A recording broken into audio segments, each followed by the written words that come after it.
So at any rate, you know, I wrote this poem at one point because I was one of them disgruntled artists, you know what I'm saying? You know, everybody hype you up and shit. My ego was all overblown, you know, so I was broke.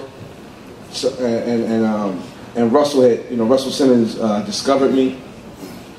So I really don't know what that means, but he did. So, but one thing I will say about Russ, that's my old head, we're very cool. That without him, spoken word wouldn't have the platform that it gained in the last, I guess, 10 years or so because of Def Poetry. So the art form does owe him a bit of thanks. But at one point, I was pissed off at him because I was broke, and I went to the nigga because he discovered me. I figured, you discovered nigga, you give nigga some money. You know what I'm saying? You made me stop working. I'm running around and shit with all this new fat form shit on, nigga. I don't like fat form, but I'm wearing this shit. Philly, nigga, you know what I'm saying? I don't wear no fucking fat form. All big and baggy and shit. Come back down Philly, it's just like, nigga. You from New York, nigga. Man, fat form, that's that shit, nigga. You know what I'm saying? It wasn't. I'm not gonna let a motherfucker tell me it's not, and I got it on my back. You know what I'm saying? Hey, why you got that corny ass fat form shit on, nigga? You don't know what you talk about, nigga. This that hot shit. You know what kind of leather this is? This is farm raised leather, man. Lambs, man. None of them more than this tall. So anyway, I go to Russell one day, and I go to him, you know, he's, you know, what the fuck is that ice? I said, Russell, I'm broke. You know what I'm saying? You know, you put me in Billboard magazine. I cannot tell my baby mom that I don't have no money. And she was not hearing it, nigga. Whatever. I saw you up at Billboard magazine, nigga. Yeah. You come up. Russell got $1 billion. I know he gave you at least $1 million. Oh, that fucking new fat form you got on. You out there shopping and shit. If I was shopping, you think I would buy some fucking fat form? This shit is expensive. I was in the fat form store like, really? $1,300 for this jacket? Sheesh. And then the cat came in and bought one right next to me. I was like, shit, I guess you knew the New York niggas like this shit. So anyway, back to the story. So I go to him, I tell him I'm broke, and he laughed at me. Like literally. You know, so I didn't know how to take that.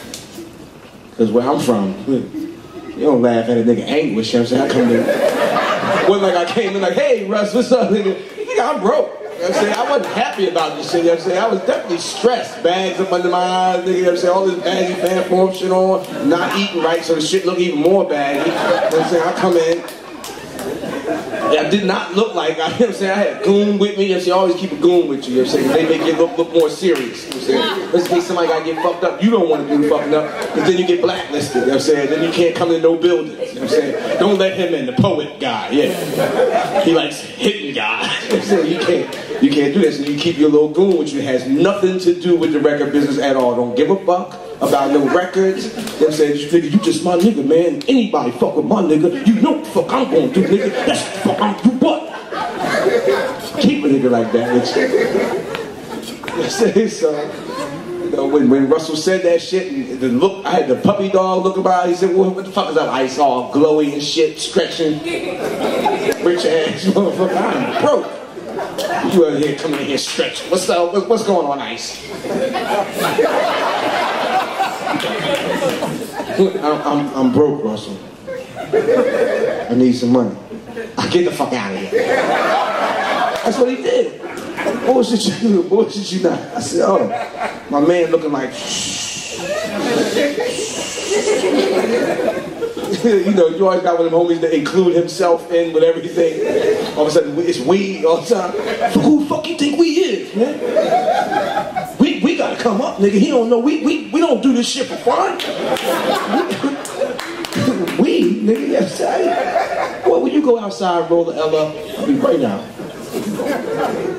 Don't judge me.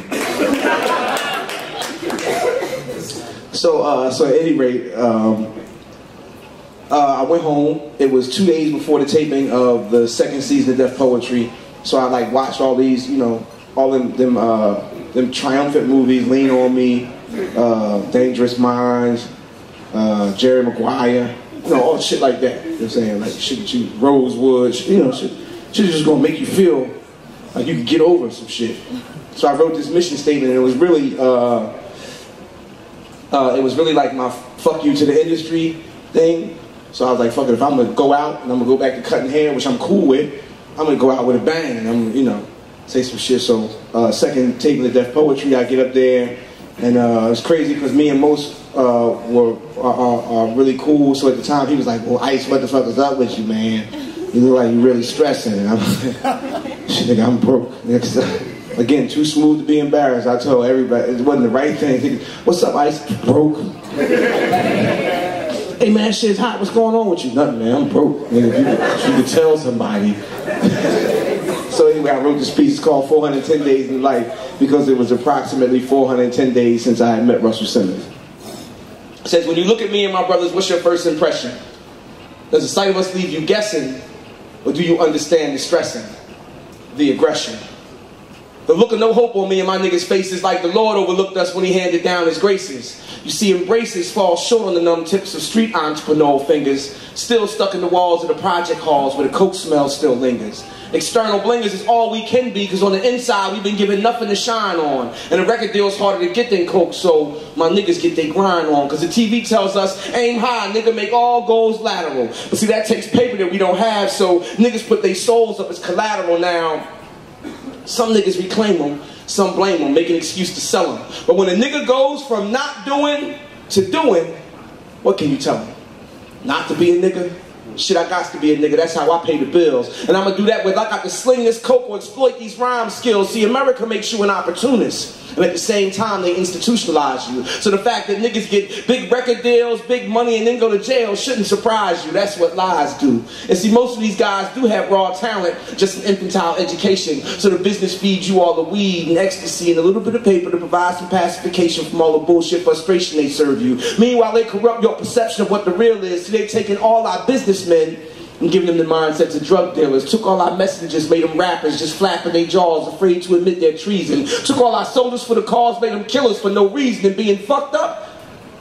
Well, that's in this season, so if you're negative, you're positive. And if you're positive, you're called a hater. But I maintain control of my soul because I know it gets greater later. And I told you on the last show, shit, nigga no hater, I just know what the truth is. Been intertwining this pudding for about a year now, so I know what the proof is. See, it lies in these Midtown Manhattan skyscrapers where former hustlers like myself sign papers and pull off fucked up capers like 16 infamous stars at a time. They got us chopping and bagging and serving that shit to niggas 16 bars at a time now. The crime is undetectable by the feds because in the heads of our kids is where the track is. And music is potent, it's straight to the soul, so it's much more addictive than crack is now. The high is just an illusion, all lies in confusion, but to feel that rush just once, my young bucks will go through it. So in essence, they still flood the streets with the thugs, drugs, and killing. They just use these record labels to do it. Taking our heartfelt demos, putting us in limos, trying to fuck up divine direction, but young black men have been trained to chase money and pussy.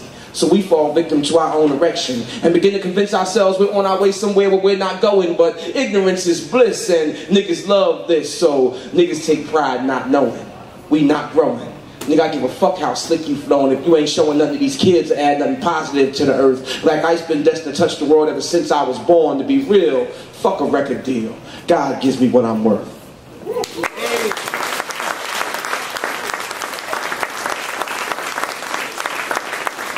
And so for some odd reason after that, you know, I left off the stage like, oh, okay, nigga, that was it.